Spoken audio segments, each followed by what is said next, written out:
Boa noite, meus irmãos. Nós trouxemos aqui uma lição que nós tiramos do livro No Mundo Maior, de André Luiz, que será o próximo livro que nós vamos estudar, né? No domingo, né?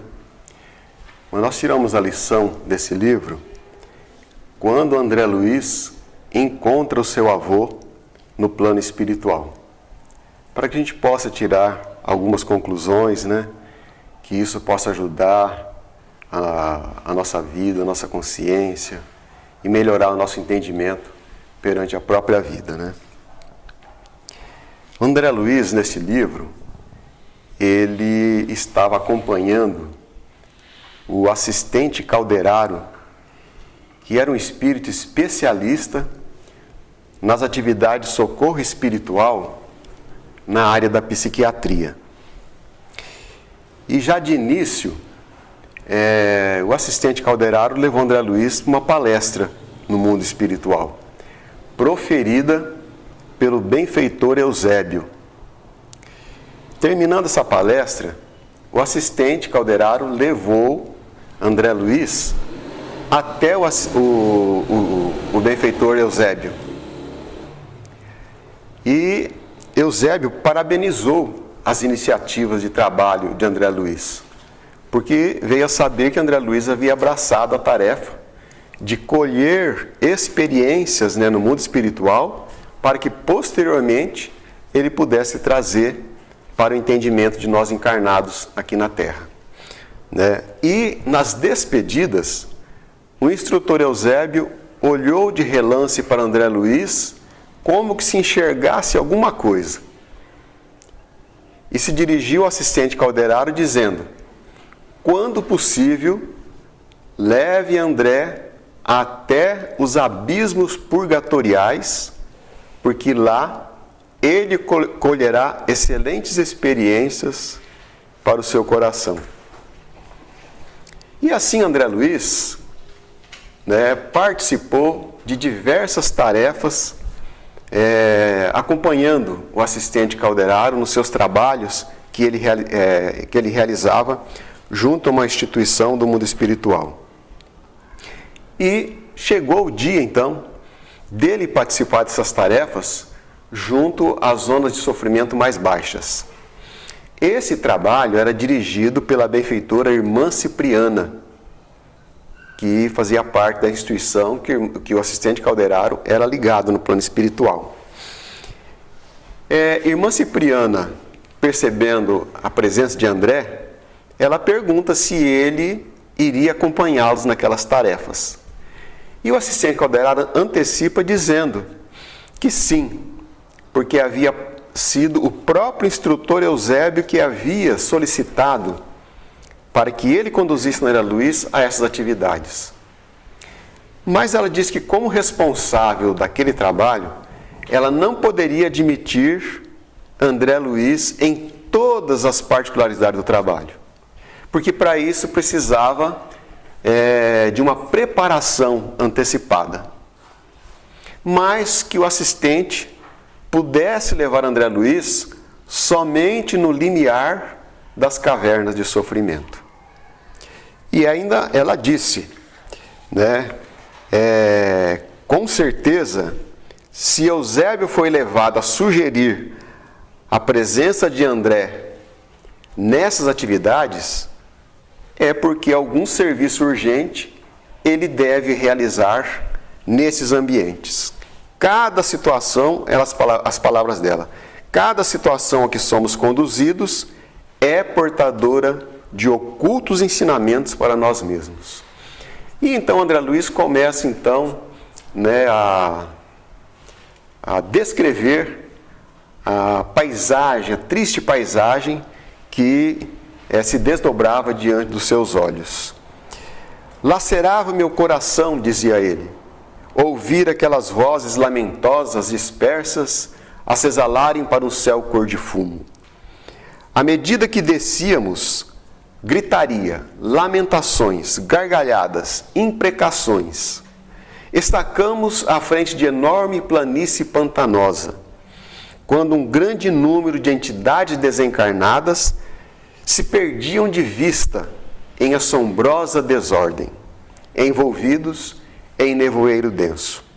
Cipriano e seus comandados afastaram-se de nós, dizendo que voltariam em 6 horas. Aquelas pessoas desencarnadas não se davam conta da situação em que viviam. Era uma multidão de almas torturadas que se debatiam em substância viscosa que cobria todo o solo daquele ambiente.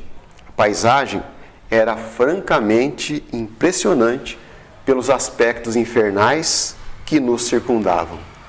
E então André Luiz pergunta: mas toda essa gente permanece aqui, desamparada, entregues a si mesmo? E o assistente Calderaro responde: não, André. Nesses ambientes funcionam por aqui inúmeros postos de socorro, inúmeras escolas, que muita gente trabalha praticando abnegação. E os padecentes e as personalidades torturadas que aqui vivem, elas são socorridas, mas mediante a possibilidade de aproveitamento que elas venham demonstrar. E essas regiões jamais estarão sem a presença de enfermeiros e mestres, porque uma das maiores alegrias dos céus é de trabalhar para esvaziar os infernos. E desta vasta multidão de almas ensombradas de culpa é que sai o maior coeficiente das encarnações dolorosas que povoam os círculos de vida da própria Terra. Quando eu li isso no livro, eu já me identifiquei, falando, pronto, já sei de onde eu vim, né? Porque, olha, a grande maioria das encarnações dolorosas que povoam os círculos de vida aqui da Terra sai desses ambientes. Se a maioria é mais de 50%, a grande maioria vai ser 75%, 80%, né? E assim por diante. O resto dos 20%, dos 15% aí são espíritos, né, que já conseguiram encontrar um caminho aí de iluminação e que vem colaborar, né, com os espíritos que ainda não encontraram ainda, né, a certeza da própria vida, né? Por isso que o ambiente do nosso mundo, Allan Kardec afirma para nós, né, que o mal predomina sobre o bem, porque o nosso mundo está entregue realmente, né, a espíritos ainda que não encontraram, né, a iluminação do próprio coração, da própria moral, né, da sua própria consciência. Estamos caminhando para isso, né? Naquele instante, uma malta de espíritos sofredores se aproximaram dos dois. E em meio a tanta confusão, o assistente Calderaro permanecia envolvido em plena serenidade. E André Luiz, ele então solicitou para André Luiz que, se ele quisesse conhecer da história de algum daquelas pessoas, que ele projetasse então os seus pensamentos na consciência individual de cada um. E André Luiz então postou ao lado de uma entidade espiritual e projetou seus pensamentos, né, se alinhou, né, com seus pensamentos e percebeu que aquele espírito aqui na Terra, na sua última encarnação, ele havia sido um homicida. Havia retirado a vida da sua própria esposa em trágicas circunstâncias. E, se não bastasse, aquele espírito não transpirava nenhum tipo de arrependimento. E sim, ele então permanecia envolvido em pensamentos de encontrar a sua vítima, de impor-lhe sofrimentos o quanto pudesse. Então André Luiz pensou consigo mesmo: quantos dramas não estariam escondidos em meio a tantas consciências culpadas? Quando então o outro grupo de espíritos miseráveis se aproximaram, que foram antigos negociantes aqui da Terra, que tinham, né, único e exclusivo anseio de amontoar dinheiro e nada mais, para satisfazer a própria cupidez. Eram homens de pensamento ágil, que sabiam planejar lucros, sem nunca se incomodar com o sofrimento das outras pessoas. Queriam unicamente acumular vantagens e riquezas, no propósito de sugar as economias das pessoas desprevenidas. E ali viviam cegas, divorciados da luz divina e da verdadeira compreensão. Viviam ali pesadamente. E André Luiz, então, condoídos da situação daquelas almas, quis deter alguns, falar abertamente, esclarecer, conversar. Mas o assistente Calderaro perguntou: "Que fazes, André?" Impossível, seria inútil querer reajustar tantas almas desajustadas apenas com palavras. André Luiz, nesse instante, reconheceu que não se transformam vidas somente com palavras, mas sim com sentimentos. Quando então atravessaram grande distância e uma curiosa reunião de velhinhos, esqueléticos e esfarrapados, se postaram ao lado dos dois. Traziam nas mãos grande porção de barro, que traziam junto do peito a fim de reter aquela massa viscosa. E de quando em quando cochichavam entre si desconfiados. E um deles então observou: "Precisamos de alguma saída. E nossos negócios? E nossas casas? Incalculável é a riqueza que nós vemos nesses ambientes." Retendo os punhados de lama em suas mãos. Todo esse ouro que temos encontrado nesses ambientes permanece à mercê de ladrões neste miserável lugar. Precisamos ganhar o caminho de volta. O assistente Calderaro se dirige a André Luiz dizendo: "André, essas são almas que enlouqueceram na paixão de possuir." Um outro velhinho daquele grupo então disse: "Amigos, será que nós não somos vítimas de algum pesadelo? Há quanto tempo nós estamos aqui peregrinando fora de nossos lares, sem rumo, sem destino, neste lugar miserável? Será que nós não enlouquecemos?" Aquela voz chamou a atenção de André Luiz. A presença daquele velhinho fez ele lembrar do seu avô paterno Cláudio. Lembrava-se muito bem que quando criança ele se aproximava do leito quando seu avô vencia a própria enfermidade. O velho acariciava sua cabeça. E sua mãe sempre lhe dizia que somente na sua companhia é que o velho conseguia vencer os pensamentos torturados que acabaram com a sua existência. E assim, André Luiz diz que não conhecia muito bem a história de vida do seu avô, mas sabia que ele havia constituído um enorme patrimônio financeiro a custas de transações injustificáveis.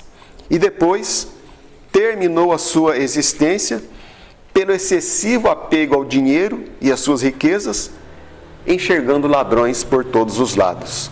O seu pai então transferiu de residência. E sua mãe, sempre uma criatura abnegada, ajudou então o pobre a vencer os derradeiros padecimentos de sua vida. "Meu avô", dizia André Luiz, "nos deixou valioso patrimônio financeiro, que nós, os seus descendentes, dissipamos entre fantasias e ostentações." E ali, naquele momento, ele passou a enxergar que laços espirituais ligavam ele àquela criatura, que trazia o pesadelo do ouro e carregava as mãos lotada de barro que apertava enternecido junto do peito. Quando alguém daquele grupo gritou: "Pesadelo, Cláudio?" De forma nenhuma. O seu nome fora dito. Era ele realmente, era a confirmação.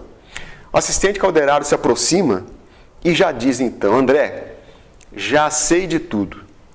Entendo agora o significado da tua presença nesses ambientes." Irmã Cipriana estava com a razão. Não temos tempo a perder. O velho revela-se receptivo. Ajudemo-lo para que ele possa ter uma provisória visão para que possa nos enxergar. E assim o assistente calderaro, colocando as suas mãos na altura dos olhos daquele velhinho, projetou vigorosas vibrações e o velho passou a enxergá-los naquele ambiente. E começou a dizer: que luz diferente! Quem sois? Sois padre? A confusão era porque André Luiz e o assistente calderaro estavam vestindo uma túnica muito longa e alva. E o velho ainda pergunta, e aí André Luiz então aproxima-se mais ainda e pergunta: sois Cláudio, rico fazendeiro das vizinhanças de cidade tal? E o velhinho: sim, conheceis-me? Quem sois? Por muito tempo eu estou perdido nessa região misteriosa, repleta de perigos e de monstros, mas abundante em ouro, muito ouro. Mas vossa palavra me reanima. Por piedade, ajudai-me. Quero voltar para casa. E André Luiz viu então aquele velhinho, esquelético, esfarrapado, erguendo seus braços, voltando-se para ele, erguendo os braços, e dizia: quero voltar para casa, sentir-me em casa novamente. E André Luiz então se ajoelha também, mas com a intenção de despertar a sua consciência. Disse a ele: Senhor Cláudio, sois vítima de lamentável engano. Vossa casa antiga cerrou para os vossos olhos. Encarceraste o espírito num sonho de mentirosas riquezas. A morte vos arrebatou a alma do domicílio carnal já há mais de 40 anos. O velhinho esbugalhou os seus olhos embaciados e começou a rolar um pranto convulsivo. Mas mesmo assim, ainda dizia: bem o sinto, trago a cabeça fogueada, não consigo raciocinar. E depois então começou a dizer: mas e o ouro? E o ouro que eu ajuntei com tanto sacrifício na minha vida? E André Luiz então disse a ele: reparai vossas mãos, agora que divina claridade vos bafeja o espírito. O patrimônio acumulado à custa das dificuldades alheias converteu-se em lodacento detrito. Observe. E então André Luiz, meu avô, pôs-se a contemplar as massas de barro que ele trazia em suas mãos, aterrorizado. Soluçando, ele disse: será castigo? Minha falta para com Ismênia exigia punição. E André Luiz perguntou: a quem o senhor se refere? A minha irmã, cujos direitos eu espezinhei. Sois enviados de Deus, e podeis-me então ouvir em confissão. Ao morrer, o meu pai confiou-nos uma irmã, que não era filha legítima de nossa casa, mas minha mãe, sempre dedicada e santa, criou aquela criatura com o mesmo desvelo e carinho que a mim mesmo, filho do seu sangue. Mas quando eu me vi sozinho, eu a escorracei da nossa casa. Provei que não partilhava meus laços consanguíneos, para que eu pudesse melhor me apoderar de toda a fortuna que meu pai havia nos deixado. A pobrezinha ainda implorou, mas não tive nenhum tipo de sentimento. Releguei a ela um triste e miserável destino. E então, possuidor de toda a fortuna herdada da família, fiquei muito rico. Na minha vida, eu multipliquei sempre as minhas riquezas. Eu ganhei sempre. Mas depois de algum instante de silêncio, ele se perguntava: mas e agora? Calderaro pedia para que André Luiz mantivesse o silêncio, a fim de que pudesse o velhinho colocar os seus assuntos, os seus desejos em palavras. Onde viverão os meus parentes? Dizia ele.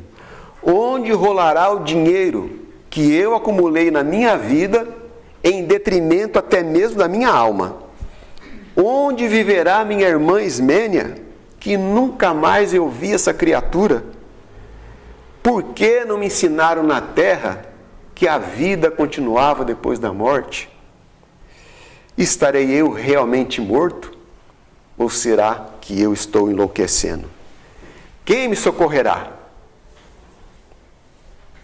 Meus familiares, todos esqueceram de mim. Só uma pessoa nesse mundo recordará de mim e me estenderia a mão protetora se soubesse dos meus padecimentos. É meu neto André Luiz. Esse neto era a luz dos meus olhos. Seus carinhos é que aquietavam meus pensamentos torturados. E muitas vezes eu manifestei a minha vontade que ele se preparasse para os estudos da medicina. Deixei um legado para isso na minha vida. Pretendia ver o meu neto fazendo bem, coisa que eu, homem ignorante, jamais consegui fazer em minha vida. Muitas vezes me assaltava o remorso do crime praticado para com a minha irmã. Mas depois eu me consolava, pensando que talvez meu neto pudesse utilizar o dinheiro por mim acumulado, praticando o bem e favorecendo os desventurados, os doentes e os necessitados. Meu neto seria um benfeitor dos pobres e dos doentes. Espargiria sementes dadivosas, onde eu, na minha vida, somente espalhei pedras e espinhos. E o velhinho, ainda enxugando as suas lágrimas, ainda disse: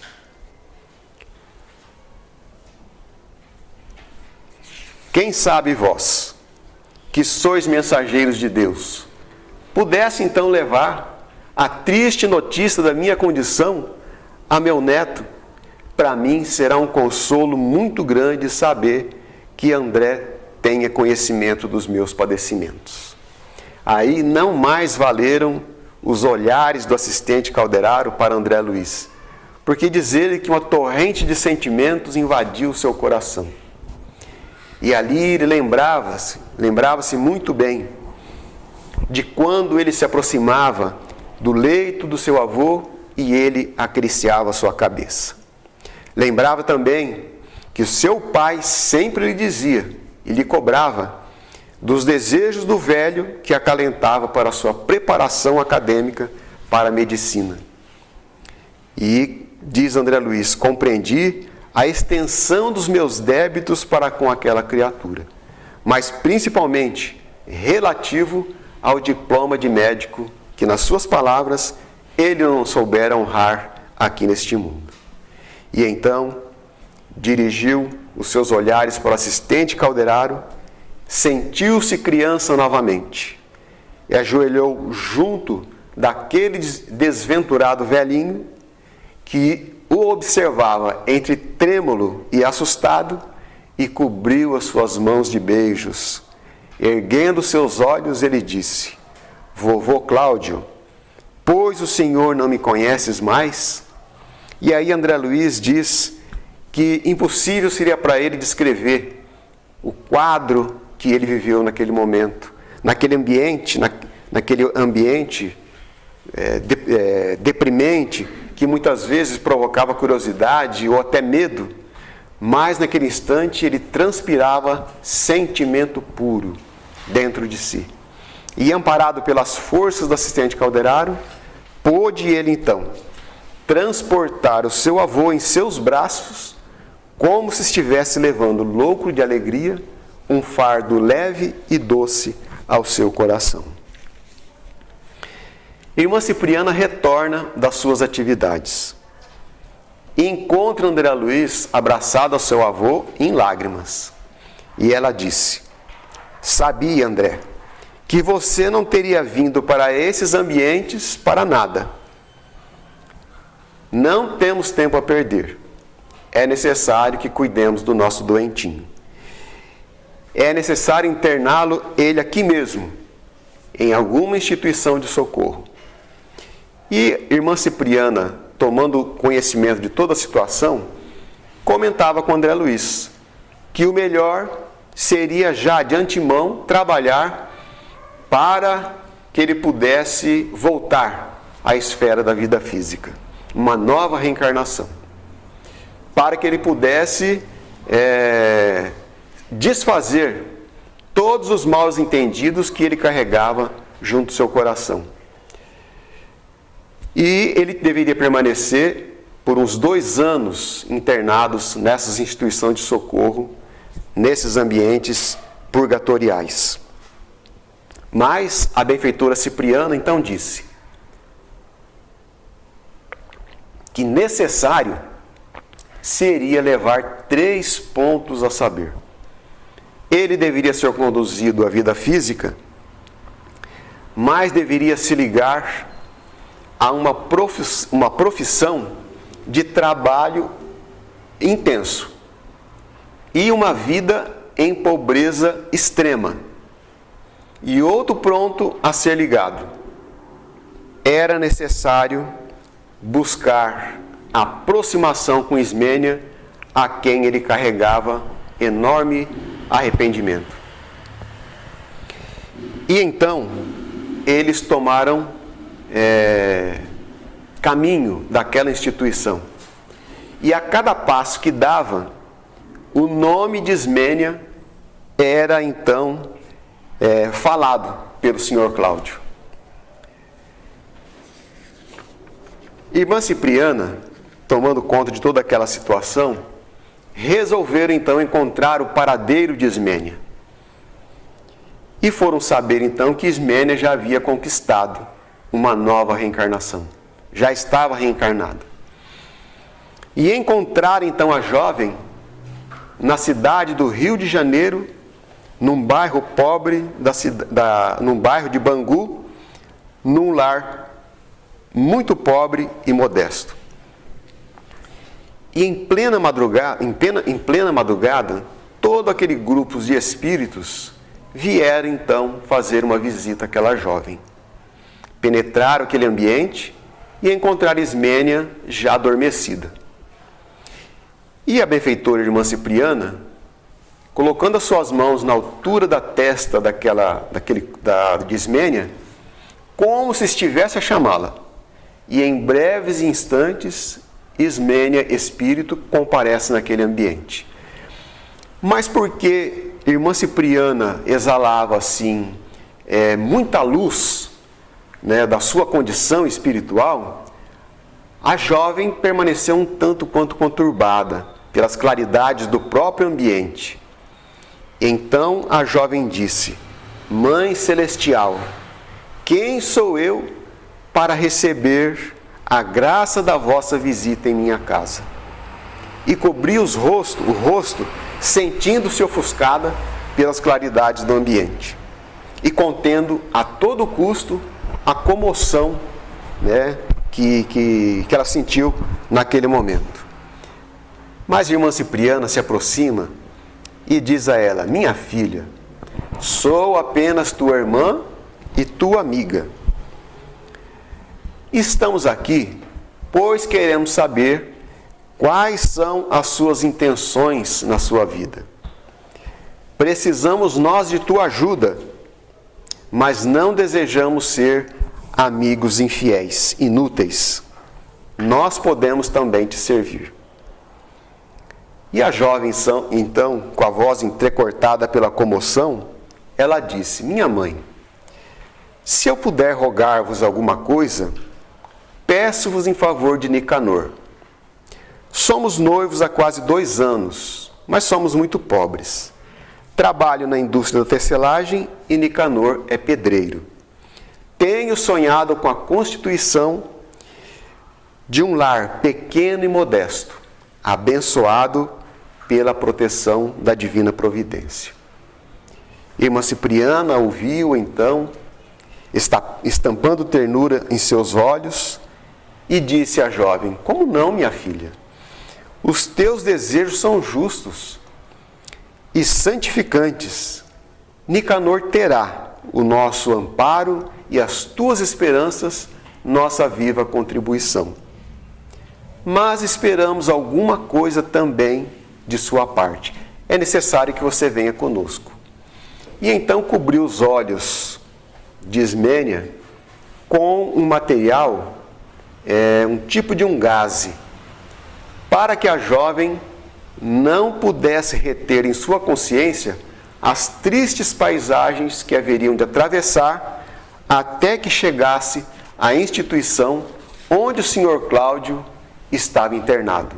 Em chegando lá, o Sr. Cláudio logo já reconheceu a irmã e veio correndo de braços abertos, gritando: Ismênia, Ismênia, minha irmã, perdoa-me. Aproximando-se, ele dizia: mas olha, era ela realmente. O que você tem feito, minha irmã, para permanecer assim tão jovem e tão bela? Mas Ismênia não se dava conta da situação.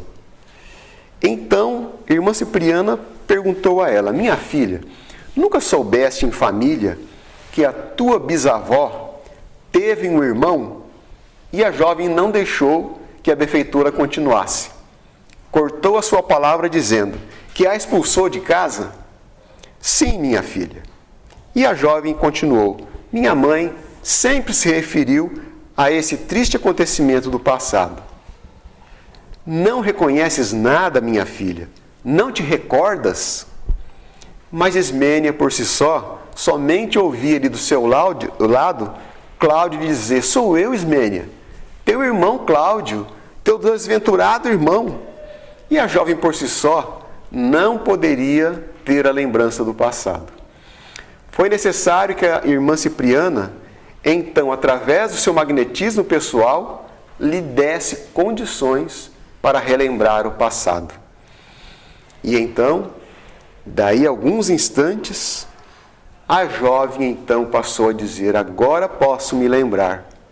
E olhando para o velhinho do seu lado, lhe disse: pois é você então, Cláudio? O que é que tem acontecido com você? E abraçou ternamente o velhinho, envolvendo em seus braços. E permaneceu por muito tempo com ele ali abraçada, para que ele pudesse sentir a ternura dos seus sentimentos. E então, irmã Cipriana lhe diz: minha amiga, estaríamos nós a receber a tua promessa de auxiliar Cláudio em futuro próximo?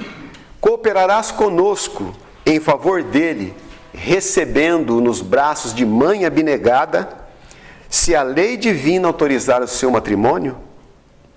E a jovem, dando a conhecer toda a vasta expansão das suas condições espirituais, a jovem então disse: se o céu me conceder a felicidade de contribuir em benefício de Cláudio, esse bem será feito a mim mesma. E se um dia eu receber a bênção da aventura conjugal, ele será sim nosso primeiro e bem-amado filho. E sei que Nicanor também se alegrará com os meus compromissos desse momento. Cláudio partirá conosco uma vida pobre, mas honrada, e conhecerá as alegrias do pão de cada dia conquistada pelo suor do próprio rosto, abençoado pela divina proteção. E esquecerá em nossa companhia todas as ilusões que por muito tempo tenha nos mantidos afastados. Cláudio será um pedreiro feliz como Nicanor, e abençoará a luta digna que hoje nós bendizemos. E como a jovem chorasse comovida, irmã Cipriana disse aos seus ouvidos: bem-aventurada és tu, minha filha, porque soube compreender conosco o divino ministério da mulher nobre, sempre disposta à maternidade sublime. E assim, quando o sol rompia no horizonte, todo aquele grupo de espíritos acompanhavam o retorno daquela jovem para que ela pudesse acordar no corpo novamente. Mas tomando todas as providências para que ela não se lembrasse totalmente dos acontecimentos daquela noite.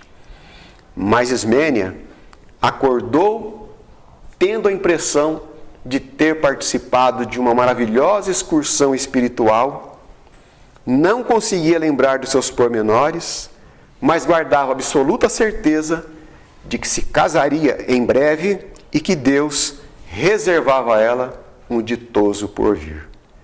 E André Luiz, nas suas palavras, ele diz: todos os meus companheiros abençoaram aquela jovem.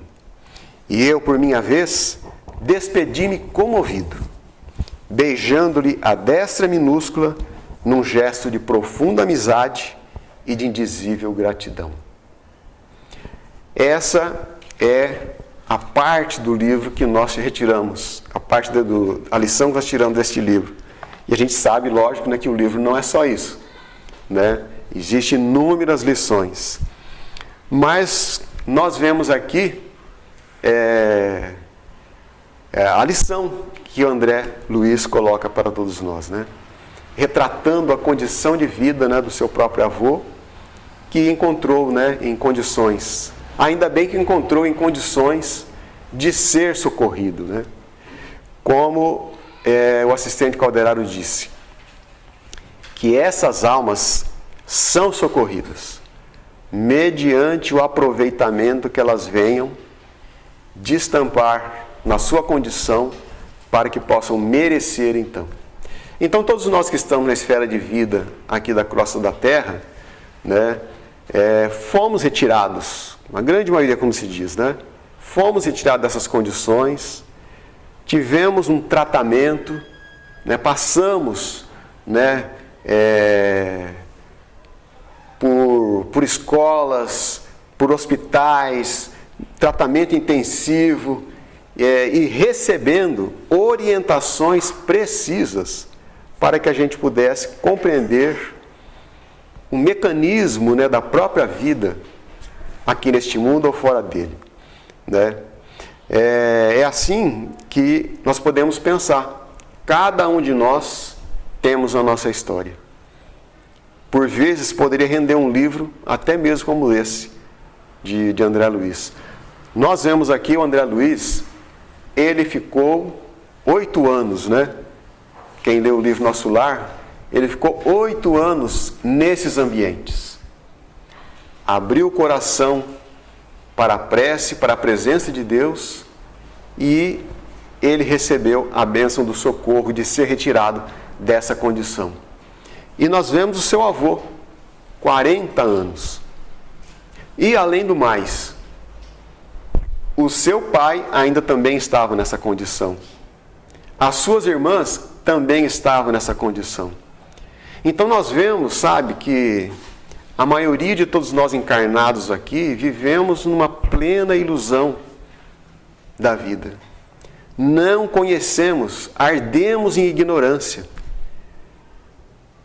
E nós podemos nos sentir privilegiados quando o Espiritismo vem nos trazer esse alertamento para todos nós.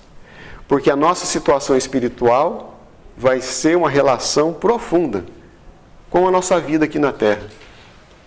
Se nós vivermos ligados, né, com o nosso coração às coisas efêmeras da própria vida, né, isso não vai ser diferente na vida do Espírito também. Então é necessário que nós nos despertemos para a realidade, pelas certezas daquilo que devemos construir em moral, em espiritualidade, em conhecimento, em elevação, né? Porque somos espíritos que tenhamos contrariado muito as leis divinas. E hoje nós estamos tendo um encaminhamento diferente daquilo que nós já fizemos muito, né, do nosso passado, né? Eu penso assim, sabe, André Luiz diz que sorte não existe, né? Nós temos que riscar essa palavra do nosso vocabulário. Mas eu não encontrei ainda outra palavra que significa a situação do senhor Cláudio. Porque eu acho que ele foi assim, se não foi sorte, ele teve sido um felizardo então, sabe? Porque o senhor Cláudio, ele é um devedor, né? Principalmente para com a irmã. Ele se sente um devedor, né? Mas ele vai encontrar um espírito a quem ele está devendo, porque se diz que nós não devemos nada para ninguém, nós não devemos para as leis divinas, né? Mas ele vai encontrar um espírito regenerado e vai ainda ter a bênção de ter essa criatura como mãe, né? E eu fico pensando assim, se Ismênia não tivesse feito da dureza de sua vida, né, da miserabilidade, né, da dificuldade que ela encontrou em toda a sua existência, se ela não tivesse feito isso, um trabalho de ascensão, porque Ismênia ela não se chocou com essa situação. Ela enxergou o irmão como um alucinado, né, não se condoeu por aquela situação de ter sido usurpada, né, nos seus haveres, nos seus direitos. Não, com certeza ela imaginou, não, deixa ele com tudo que ele quer para ele mesmo, né, e eu vou me virar com a minha vida. Ela realmente compreendeu dentro de si o que deveria, né, conduzir as suas intenções de vida. E isso ela fez o quê? Uma grandeza dentro de si mesma, né? Cresceu moralmente e espiritualmente. E se o Cláudio tivesse encontrado uma irmã ardendo em ódio, em revolta, em ressentimento, magoada, né, por ele, por tudo que ele fez no passado, como que seria? Eu fico até pensando, será que Ismênia teria condição de receber como mãe? Né? A lei divina é de amor e não comporta desentendimento. Então, naturalmente, essas duas almas deveriam se encontrar novamente. Né? Tanto é que se diz que se a gente arrumar um inimigo nessa existência, pode acreditar, você vai nascer perto dele na próxima existência. A lei de Deus é assim. Então, é assim que o círculo familiar, ele se veste, né? As pessoas que estão à nossa volta são as pessoas a quem nós mais devemos realmente. E que bom que o Cláudio agora, né, não vai ter esse problema com ele, né? Vai ter o problema sim de vencer, porque imaginemos, uma vida cercada de facilidades e depois envolvido em pobreza extrema e trabalho intenso. Né? Realmente vai ser assim, né? O avesso de tudo que aconteceu na sua existência, né? Então ele vai ter dificuldades nisso, né? Mas vai ter uma mãe, né, que tenha realmente uma bagagem espiritual que poderá sustentá-lo, né, nas suas necessidades, né? Com certeza, né? É assim então que nós vemos, né, que a riqueza ela é um investimento que Deus faz na pessoa, né? É um investimento e esse investimento ele será cobrado. E é assim que André Luiz fala, tudo que a gente esbanja numa existência, na outra vamos vir sem. Se a gente exagera de um lado, nós vamos vir sem, não existe outra porta que se abre para todos nós, né? Então é esse o retrato que nós vemos, né? Por isso que nós vemos assim, no seio da própria família, sabe, muitos desentendimentos. Porque a grande maioria estamos ligados com almas muito necessitadas. É assim que Emmanuel nos fala, que muitas vezes é necessária uma vida inteira de renúncia e sacrifícios em favor das pessoas que estão à nossa volta. Mas a grande maioria de nós seres humanos não queremos nada com sacrifício e muito menos com renúncia, né? Então nós vemos aí os desajustes, né, entre os casais, entre pais e filhos, entre irmãos. E quando nós nos deparamos com os ensinamentos da doutrina espírita, então isso faz com que a gente tenha uma nova visão e passemos então a compreender a necessidade que nós temos da convivência pacífica dentro do próprio lar, mesmo se existir antagonismo. Porque se existir alguma pessoa, né, que tenhamos algum problema de aversão, nós não poderemos ficar longe dessa pessoa, porque os nossos destinos estão ligados a essa criatura, né? Então, que possamos refletir sobre essa mensagem do livro No Mundo Maior. Quem leu pôde recordar, e quem não leu, um incentivo para buscar o livro, que os livros de André Luiz são livros aí que vai ficar por muito tempo aí, para que a gente possa estudar e aprender com eles.